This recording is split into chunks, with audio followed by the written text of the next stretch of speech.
Rebonjour à tous.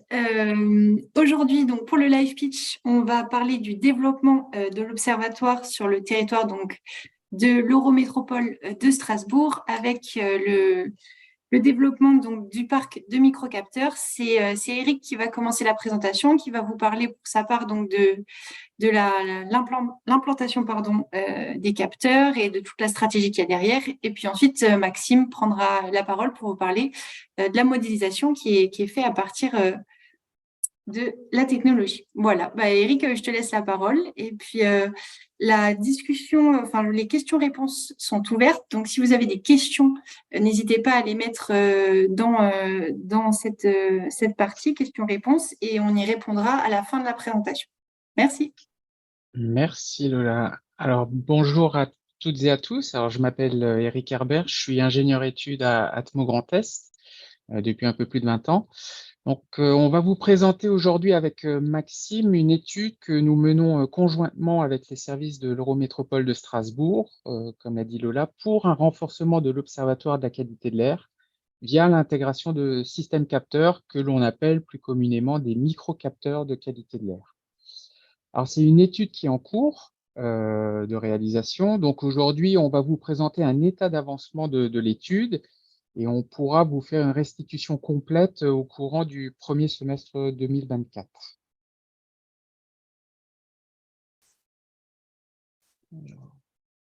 Voilà. Alors, quelques éléments d'introduction sur les microcapteurs de qualité de l'air et le contexte qui a amené à mettre en œuvre cette expérimentation. Depuis quelques années maintenant, et parallèlement aux observatoires réglementaires gérés par les associations de surveillance de qualité de l'air, on voit de plus en plus de projets d'expérimentation et d'innovation se développer autour des microcapteurs de qualité de l'air, des matériels qui vont équiper de plus en plus les villes, les bâtiments, les véhicules ou encore les citoyens. Et donc, je vous ai illustré quelques exemples là, au travers de ce slide avec du suivi de chantier ou du suivi industriel. On peut aussi les déployer sur du mobilier urbain. On peut aussi les intégrer dans les bâtiments pour faire de l'asservissement de la ventilation ou alors des capteurs embarqués sur des véhicules. Alors, c'est un marché qui est en plein essor dans un contexte de forte mobilisation des citoyens sur leur exposition aux nuisances environnementales, mais également en lien avec la réglementation qui est de plus en plus contraignante, avec un besoin de prioriser les actions pour lutter contre la pollution de l'air. Et donc, c'est dans ce contexte qu'Atmo Grand Est suit de près l'évolution de ce marché avec deux axes de travail. En un, c'est d'accompagner l'engouement de nos partenaires, que ce soit le citoyen, la collectivité, l'industriel ou les services de l'État. Et en deux, on souhaite également évaluer les usages possibles de ces systèmes capteurs pour renforcer l'Observatoire de la qualité de l'air et l'offre de services d'Atmo Grand Est. Alors, je souhaitais ici rappeler les avantages et les inconvénients de ces dispositifs et rappeler quelques règles à respecter si on commence à s'équiper. Alors, leurs avantages, c'est qu'ils sont relativement bon marché.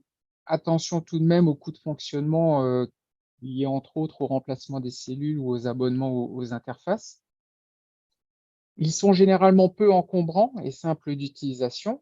Ils répondent à un besoin d'information en temps réel sur sa propre exposition.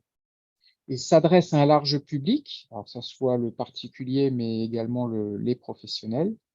Et puis, on a une grande variété, une grande diversité de solutions capteurs qui permettent de trouver le capteur adapté à ses besoins et ses attentes. Pour ce qui est des inconvénients, on peut citer le fait qu'il n'y ait pas encore de vrai cadre normatif, que ce soit au niveau national ou européen. Les caractéristiques métrologiques d'un microcapteur sont moindres comparativement aux appareils de mesure utilisés au sein des ASCA, avec une variabilité constatée sur la fiabilité des résultats. On peut également observer des dérives du signal dans le temps en lien avec le vieillissement de certains composants. Donc, il faut être vigilant à ces points-là. Et puis, dernier point sur les faiblesses, c'est le contrôle métrologique qui peut être difficile sur le terrain pour l'étalonnage, la vérification ou le réglage des instruments. Ce qu'il faut retenir, et c'est le message que je souhaite faire passer, c'est qu'un microcapteur ne remplace pas un appareil de référence tel que ceux utilisés au sein des ASCA, qui répondent, eux, aux exigences métrologiques européennes. Leur utilisation nécessite de l'expertise ou de l'accompagnement. Sans accompagnement sur l'interprétation des résultats ou d'une connaissance à minima des polluants, de la métrologie ou de la science de la qualité de l'air, les résultats ou informations transmis par un microcapteur peuvent être mal interprétés et susciter des questionnements ou des erreurs d'interprétation. Et puis le dernier point, il est important d'adapter le microcapteur à l'usage visé. Donc, faut bien regarder tout ce qui est spécifications techniques attendues, gamme de mesure ou limite de détection, par exemple. Donc, au travers de différents investissements, Atmo Grand Est s'est doté d'un parc de systèmes capteurs qui nous permet aujourd'hui d'intervenir dans le cadre d'opérations variées de surveillance de qualité de l'air. Et là, je vous ai mis quelques exemples. Donc, on est déjà intervenu sur l'aéroport de Bâle-Mulhouse avec des systèmes capteurs. Des études sur des transferts de pollution air extérieur, air intérieur dans le cadre d'un projet ACTER, donc au niveau d'établissement scolaire sur Nancy. Déploiement de microcapteurs dans le cadre d'études en milieu agricole ou encore prêt de capteurs à une école de journalisme dans le cadre d'investigations autour de la qualité de l'air. On a également des capacités de tester les performances métrologiques des capteurs, soit en les plaçant parallèlement à nos équipements de référence, donc sur le terrain, ou alors en chambre d'exposition, donc en atmosphère contrôlée, au travers du LIM, le laboratoire interrégional de métrologie. Ces capacités d'intervention et cette expertise ont également été développées dans un contexte où la mesure de la qualité de l'air devient accessible à tout le monde au travers de ces instruments. Alors cette démocratisation, c'est une bonne chose, dans le sens où elle va contribuer à la prise de conscience et à la mise en action des futurs utilisateurs, mais elle peut également présenter un risque dans le maintien de la cohérence territoriale. Alors je m'explique. Une multiplication donc de réseaux de mesures gérés parallèlement sur un même territoire, positionnés sur des niveaux métrologiques différents et sans lien entre eux, peut amener une confusion dans les diagnostics, les interprétations, l'information qui serait transmise aux décideurs ou encore à la population. Et donc, pour assurer cette cohérence spatiale, en garantissant une information homogène, transparente et de qualité, Atmo Grand Est a proposé une étude sur l'opportunité de renforcer l'observatoire réglementaire en le complétant par le déploiement d'un réseau de microcapteurs de qualité de l'air sur l'Eurométropole de Strasbourg. Et donc, cette densification des mesures sur le territoire, elle doit permettre tout d'abord une multiplication des mesures au plus proche des citoyens pour une meilleure compréhension des enjeux territoriaux, mais également un enrichissement des outils de modélisation amenant à une information spatialisée encore plus fine et plus précise. Donc cette première étude, elle vise à définir l'intérêt d'un tel dispositif et à identifier les leviers d'optimisation de ce dispositif, implantation des capteurs, nombre de capteurs, coût de fonctionnement, dans une démarche de consolidation de cette surveillance les années suivantes. Au niveau du calendrier de travail, donc on a trois phases. Une phase de pré-campagne entre mai 2022 et janvier 2023, avec la commande des équipements, la réception des matériels, les contrôles métrologiques pré-campagne, et puis la définition et le repérage des sites de mesure. Donc depuis le début de l'année, donc janvier 2023 jusqu'en janvier 2024, donc pendant un an, on va mesurer sur ces différents points. Et puis, on va faire ce travail sur l'assimilation des données microcapteurs dans les outils de modélisation. Et puis, une troisième phase en fin de campagne où on va recontrôler métrologiquement les capteurs et puis exploiter les résultats. C'est une étude qui s'attache à suivre principalement le dioxyde d'azote et les particules PM10 et PM2,5 en lien avec la présence de dépassement de valeurs limites pour ces polluants en bordure des axes routiers, des principales voies de circulation et sur une partie du centre urbain. Une slide qui vous montre l'observatoire aujourd'hui sur le territoire de l'Eurométropole de Strasbourg. Donc, c'est 7 stations de mesure fixes et permanentes, 4 de fond et 3 en trafic. En complément, on réalise également des campagnes de mesure qui peuvent amener un complément au diagnostic sur le territoire, avec des mesures ponctuelles. Et ces données sont couplées à des outils de cartographie modélisée permettant de délivrer une information quotidienne de qualité de l'air en tout point du territoire. Au niveau des équipements qui ont été déployés, donc c'est le système capteur Kernet de la société Envea. Ce choix s'est fait au regard du challenge Airlab. Donc, c'est un challenge qui est organisé par nos homologues de Paris, Air Paris, et donc qui a démontré les bonnes performances de l'équipement Kernet. Et puis également, on s'est appuyé de notre retour d'expérience depuis 4-5 ans sur cet équipement. Voilà, et donc c'est cet équipement qui a été mobilisé sur cette étude-là.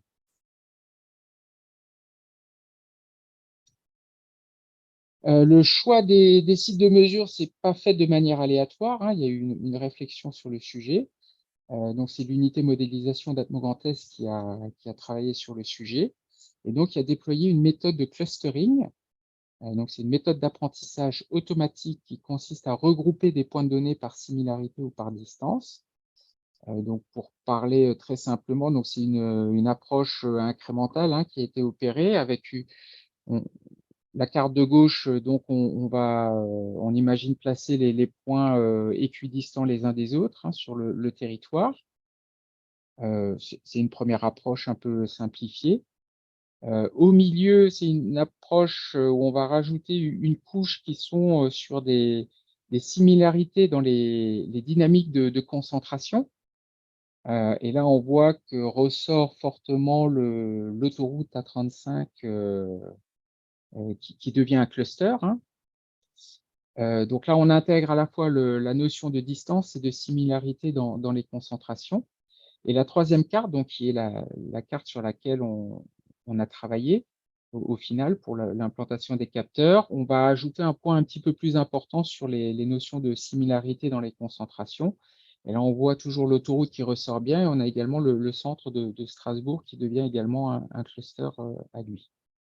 Et donc, c'est sur cette base-là qu'on a travaillé à l'implantation des capteurs. Donc sur le projet, on a 15 capteurs qui étaient prévus. On en a placé 9 en point de fond, donc à distance des sources de pollution, 4 en proximité trafic et 2 qu'on a laissés sur des stations de mesure fixe pour des contrôles méthodologiques.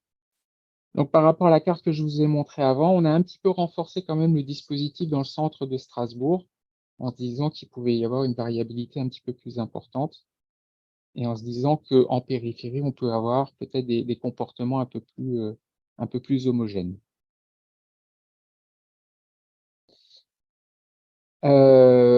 On est sur une étude voilà, sur 1 an de mesure. On a mis en place des protocoles pour s'assurer de la qualité des données produites par les carnets, avec des contrôles réalisés en amont et en aval de l'opération pour vérifier la justesse et la répétabilité des instruments de mesure. On fait également des contrôles périodiques, trimestriels sur la campagne, c'est-à-dire que tous les 3 mois, on désinstalle nos capteurs, on les remet sur station et on vérifie les réponses par rapport à un équipement de référence. Et on réajuste éventuellement des correctifs.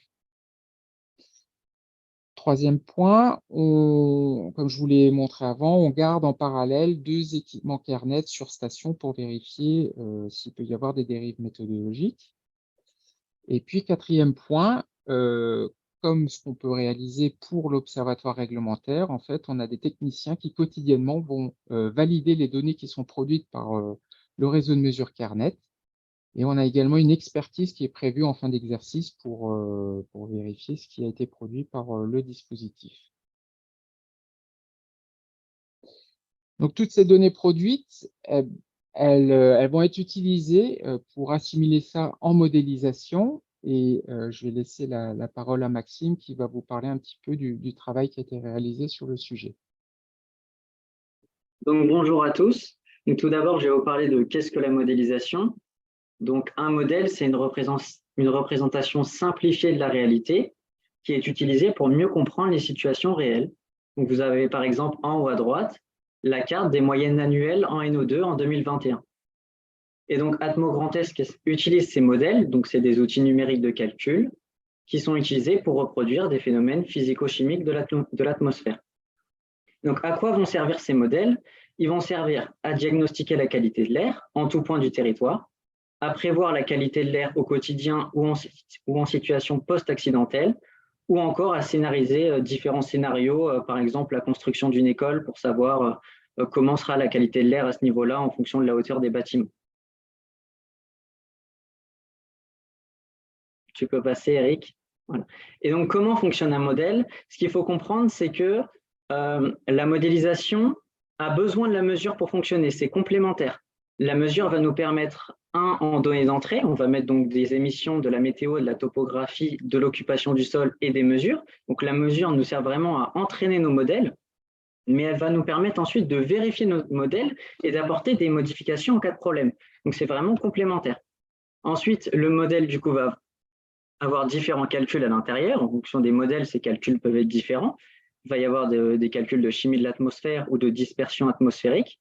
Et ensuite, en sortie, on va obtenir des concentrations en fonction de… ça dépend. Par exemple, là, en termes de microcapteurs, on travaille tous les 25 mètres. Donc, on va avoir des prévisions tous les 25 mètres. Et ensuite, on va faire des cartographies avec ces concentrations obtenues. Et donc là, on va voir l'état de l'art de la modélisation sur l'EMS. Alors aujourd'hui, on a une modélisation de l'ordre de la dizaine de mètres, et c'est ce vers quoi on veut tendre également. Mais on a actuellement des temps de calcul qui sont assez élevés et beaucoup de serveurs qui sont utilisés pour ces calculs. Et donc, on a développé un réseau de neurones qui a pour but en fait d'avoir les mêmes résultats qu'actuellement, mais en beaucoup plus rapide. Donc, on veut des temps de calcul plus faibles et moins de serveurs mis à disposition. Actuellement, on est sur de la temporalité journalière, alors qu'on aimerait passer sur des cartographies horaires. Et actuellement, on a une correction uniforme, c'est-à-dire qu'on va regarder la différence entre notre cartographie et une station de fond, on va regarder le biais qu'il y a et on va rehausser sur tout le territoire. Alors que maintenant, avec ces microcapteurs, on a la possibilité d'avoir une correction qui est totalement différente, qui va être spatialisée. Et donc, on pourra, en fonction des zones du territoire, c'est ce qu'on verra après, avoir une correction différente. Et donc, actuellement, on produit du coup des cartes journalières d'indices et non pas de concentration, alors que maintenant, on pourrait avoir des prévisions cartographiées des prochaines heures, cette fois en concentration du coup, redressées avec les observations les plus récentes, donc des derniers microcapteurs. Et donc, les travaux sur les données, il faut comprendre qu'on utilise une méthode qui s'appelle la méthode Blue, qui consiste à avoir le biais le plus faible sur le territoire. Et donc, cette méthode, elle a pour but de corriger nos sorties de notre réseau de neurones, donc les sorties brutes, avec des données d'observation, donc les données capteurs et les données stations. Donc, pour ce faire, déjà, il y a des traitements qui sont faits sur les données pour alimenter ce modèle de correction. Et ensuite, il y a différents travaux qui ont été mis en place, notamment des travaux sur les données manquantes et atypiques, parce que pour corriger en fait les sorties du modèle, les sorties brutes, il nous faut des données soit de capteurs, soit de stations. Donc, si on n'a pas de données, par exemple, la mesure a invalidé la donnée, ou alors on a des mesures atypiques, bah, il faut avoir quand même des valeurs pour pouvoir corriger l'information sur tout le territoire. Donc, on a mis en place différentes techniques de machine learning, d'apprentissage automatique, pour apprendre le lien entre les stations et pouvoir, en cas de problème, avoir une prévision au niveau d'une station pour avoir une valeur pour corriger tout le territoire. Donc, on a des RMSE qui varient entre 3 et 8 pour les données de test. Donc, on fait un apprentissage et on vérifie sur des données de test donc sur lesquelles on n'a jamais vu. L'objectif, c'est d'avoir un RMSE le plus faible possible. Et on définit les valeurs atypiques en regroupant d'un côté les stations de fond ensemble et les stations de trafic ensemble. Voilà, tout simplement. Et ensuite, donc, il y a différents travaux qui ont été faits sur du coup, notre méthode de correction qui sont savoir quelle est la meilleure durée d'apprentissage. Est-ce qu'apprendre sur 1 mois, 6 mois est le plus efficace ou pas? Pour l'instant, on n'a pas encore assez de recul. On a un apprentissage sur 2 mois qui a été effectué. Donc, on a fait 2 semaines, 1 mois, 2 mois. On verra par la suite si ça améliore ou pas nos résultats. Ensuite, on a des travaux sur le choix des variables parce que notre technique de correction, en fait, peut prendre en compte différentes variables pour propager l'information sur le territoire. On a par exemple des notions de distance ou des notions de concentration moyenne. Et ensuite, des travaux sur la méthode de propagation de la correction parce qu'en fait, on peut décider un petit peu comment on corrige notre cartographie. Est-ce qu'on corrige le long des axes? Est-ce qu'on a différents moyens de savoir? On peut donner un poids à l'axe, on peut mettre que le réseau de rue primaire, le réseau de rue secondaire, on a fait des tests à ce niveau-là. Et enfin, des traitements de fond supérieurs au trafic, parce que si on choisit par exemple de propager le long des axes, si on a un fond qui est supérieur au trafic, on pourrait avoir du coup une carte avec le trafic inférieur au fond, et ça nous poserait problème si on voit que l'autoroute est inférieure au fond, ça pose question surtout pour les NO2 par exemple. Et donc ici, vous avez les statistiques moyennes sur toutes les stations, donc sur une durée de 2 semaines, mais on a des résultats similaires sur 1 mois et 2 mois. Et donc, vous avez la modélisation brute et la correction. Donc, vous avez le biais et le RMSE, le but, c'est qu'il soit le plus proche de 0 possible, et vous avez la corrélation, le but, c'est qu'elle soit le plus proche de 1. Et donc, on passe de 11,39 de biais à 2,88, donc on améliore clairement nos résultats. Pareil pour le RMSE, on passe de 26,40 à 13,40, et pour la corrélation, on passe de 0,6 à 0,80. Donc, avec ce modèle de correction, on a de meilleurs résultats au niveau de nos stations. Mais ce qui nous intéresse aussi, c'est de savoir comment on propage cette information sur tout le territoire. Donc, c'est ce qu'on va voir maintenant avec les cartographies. Donc, on a choisi volontairement une cartographie où on avait le modèle brut qui donnait des concentrations qui surestimaient largement pour voir comment se comportait la correction. Donc, vous avez à gauche la carte brute du 6 mars à 7 heures et vous avez à droite la carte corrigée. Donc, ce qu'on remarque principalement, c'est que le modèle brut surestimé au niveau des axes et que ça s'atténue avec notre modèle de correction, donc qui prend en compte du coup les microcapteurs, les stations et les variables qu'on avait choisies pour la propagation de la correction. Et vous avez ensuite la carte de différence. Alors, on a une correction non uniforme sur le territoire, parce que comme je vous l'avais dit avant, on regardait la différence entre notre modèle corrigé et par exemple une station. On regardait de combien était l'écart et on rehaussait tout simplement sur tout le territoire. Donc, on avait une couleur homogène sur tout le territoire. Alors que maintenant, en fonction de la zone auquel on se situe sur le territoire, on va avoir une correction complètement différente. Vous avez par exemple en bleu clair le fond, la partie vraiment au sud par exemple, mais vous avez les axes qui ressortent principalement en bleu très foncé. Voilà. Et ce qu'il faut comprendre aussi également, c'est que la carte de différence, par exemple, du 6 mars à 7 heures ne sera pas la même que celle du 6 mars à 8 heures ou à 9 heures. Chaque carte de différence est différente, mais on a toujours cette notion de correction au niveau des axes et du fond qu'on n'avait pas avec les anciennes méthodes. Et donc, les bilans et perspectives, on a une amélioration des prévisions sur l'EMS actuellement. On a également une amélioration de la propagation de la correction, mais on a encore des travaux sur la durée d'apprentissage et les variables à continuer, puisque pour l'instant, je pense qu'on s'est mis d'accord sur les variables à utiliser, mais la durée d'apprentissage, pour l'instant, on n'a que 2 mois, donc peut-être qu'avec plus de recul, 6 mois, 1 an de données, on aura de meilleurs résultats. Ensuite, des travaux sur le nombre de capteurs avec la position des capteurs, parce que comme l'avait dit Eric tout à l'heure, pour l'instant, la majorité de nos capteurs sont au centre-ville.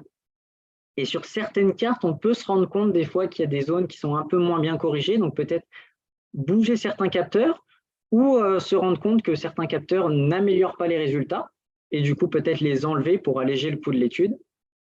Et ensuite, on a les scripts de gestion des valeurs atypiques qui a intégré en opérationnel, parce que pour l'instant, ces scripts fonctionnent, mais ne sont pas utilisés en opérationnel. Donc, tout ce que vous avez vu jusqu'à présent, les cartographies ne prennent pas en compte ces scripts. Et pareil pour le script de sécurité de fond trafic. Voilà, quand on a du fond inférieur au trafic et qu'on obtient des cartes un peu aberrantes avec du coup l'autoroute qui ressort beaucoup moins que le fond, intégrer une sécurité qui sera mise en place. Et enfin, pour terminer, une fois que tout sera mis en place et fonctionnera parfaitement, essayer d'automatiser le processus, cette fois en prévision. Voilà, si vous avez des questions. Ok, alors déjà, merci Maxime et merci Eric. Il y a Nathalie qui nous dit dans la conversation, merci Eric et Maxime pour cette présentation très claire des projets d'intégration des données capteurs dans la cartographie. Elle doit quitter la réunion, donc elle n'a pas de questions. Est-ce que, voilà, vous pouvez poser vos questions dans la partie questions-réponses ou dans la discussion aussi, elle est ouverte. Puis si jamais vous avez besoin qu'on vous ouvre le micro aussi, n'hésitez pas à le faire savoir.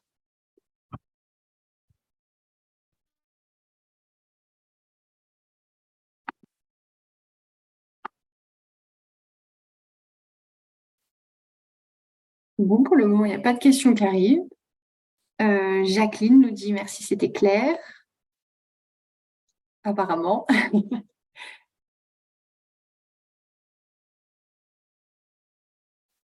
Tant mieux, hein, parce que c'est pas simple hein, quand même. La partie assimilation est pas toujours évidente.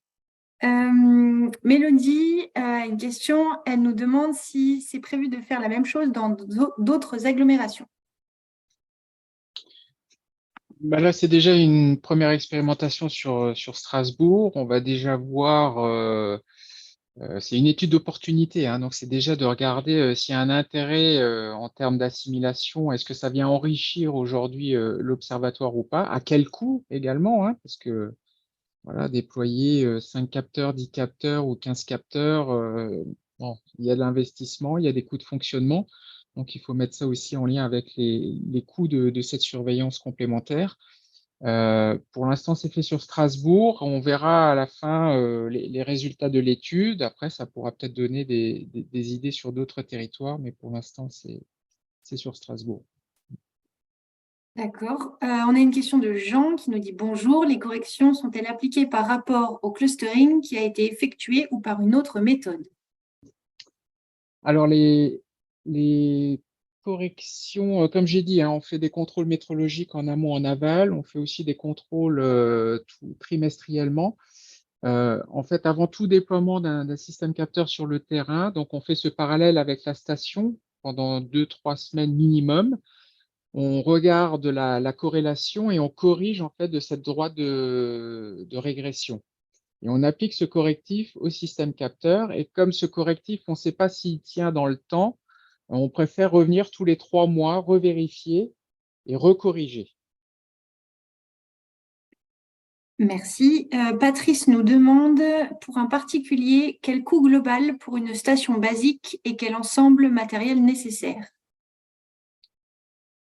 Alors, bon, ça, je l'ai pas évoqué, hein, mais nous, à Atmo Grand Est, on a 2 parcs. Un parc, j'ai dit, hein, l'usage est très, très important, hein. On a un parc plutôt orienté pour faire du monitoring. Donc, c'est plutôt des mini-stations multipolluants avec des cartes de communication, avec des interfaces Care Cloud. C'est plug and play. Là, on va être sur des stations qui vont démarrer quand même à c'est le millier d'euros à plusieurs dizaines de milliers d'euros. Après, on a un deuxième parc qui est plutôt orienté pour faire de la sensibilisation auprès des citoyens. Et là, on va utiliser des capteurs portatifs qui sont beaucoup moins chers, mais souvent monopolluants, mesurant principalement les particules et qui n'ont pas forcément non plus la même justesse de mesure.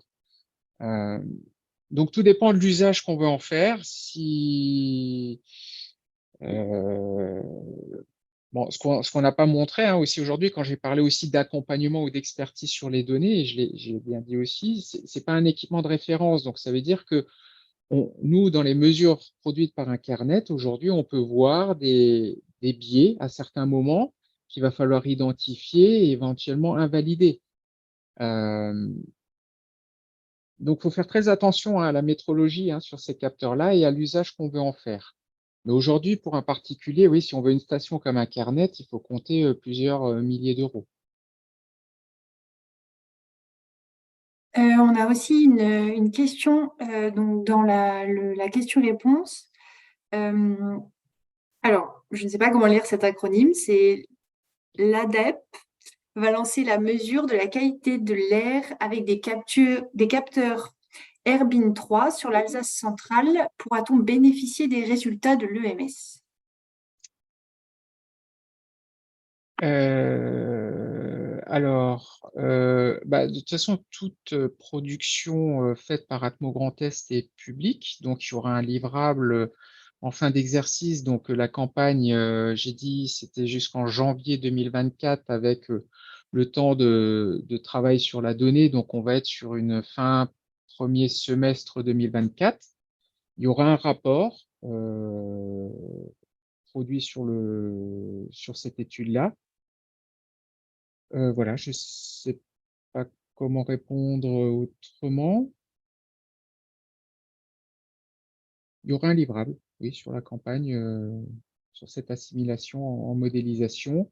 Il y a le côté assimilation en modélisation et ça nous permet aussi, comme j'ai dit, c'est une meilleure compréhension du territoire, c'est-à-dire qu'on fera aussi un diagnostic des niveaux de pollution sur ces différents points complémentaires sur l'Eurométropole. Ok, très bien. Patrice qui nous avait posé la question donc, sur le coût du matériel nous dit merci et il nous demande est-ce qu'on est relié au réseau de capteurs employés dans le monde agricole? Réseau de capteurs du monde agricole, je ne connais pas. Oui, si la personne peut être plus explicite, ça ne me parle pas. Hop. Alors, Patrice, normalement, j'ai ouvert votre micro, donc si vous voulez l'activer, détailler votre question, c'est possible. Vous m'entendez? Oui, on vous entend, oui. Bien. Alors en fait, j'ai vu ça sur des sites agricoles et de météorologie type BASF et similaires. Et donc, il y a des interfaces web qui donnent tout un tas d'informations pour le monde agricole, pour les cultures. Donc, il y a l'interface grand public, mais je suppose que les professionnels, les agriculteurs ont des éléments beaucoup plus pointus et apparemment, ils ont disséminé sur les territoires agricoles tout un ensemble de capteurs. Mais qui est derrière, qui met tout ça en œuvre, je ne peux pas préciser. Il faudrait regarder des sites de météo agricole dont je n'ai plus le nom malheureusement en tête. Ou c'est peut-être plus des mesures météorologiques que de polluants, hein, je pense. Oui, mais comme vous parliez tout à l'heure aussi de météorologie, et que les deux sont liés, je me suis posé la question. Oui.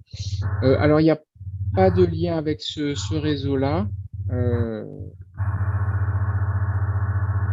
On fait des expérimentations en milieu agricole, mais on n'a pas de lien avec ces réseaux-là. D'accord, merci.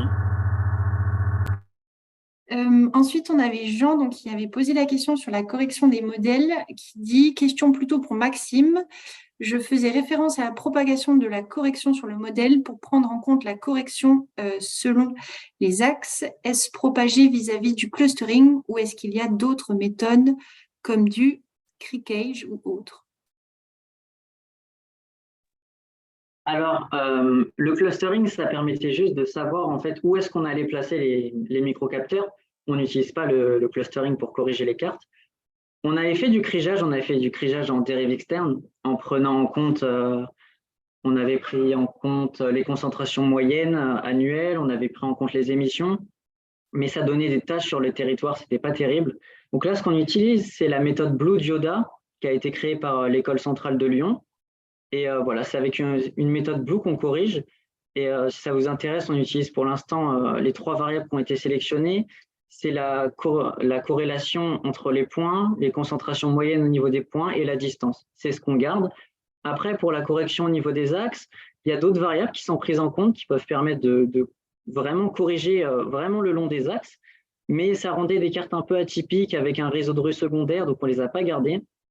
Mais en fait, comme notre modèle brut apprend déjà avec un réseau de rues, notre modèle brut comprend en fait où sont les axes.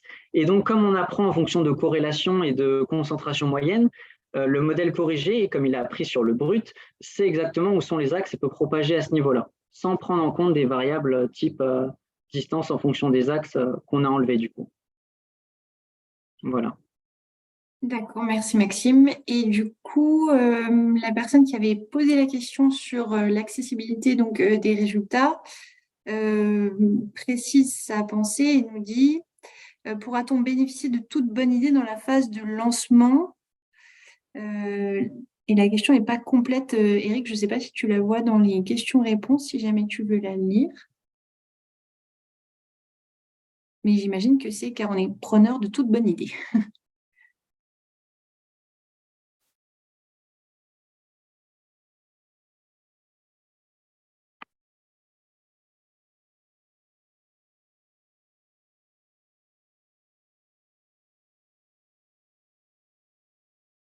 Est-ce que tu la vois, Eric, si jamais ton micro est fermé? Donc, je ne sais pas si…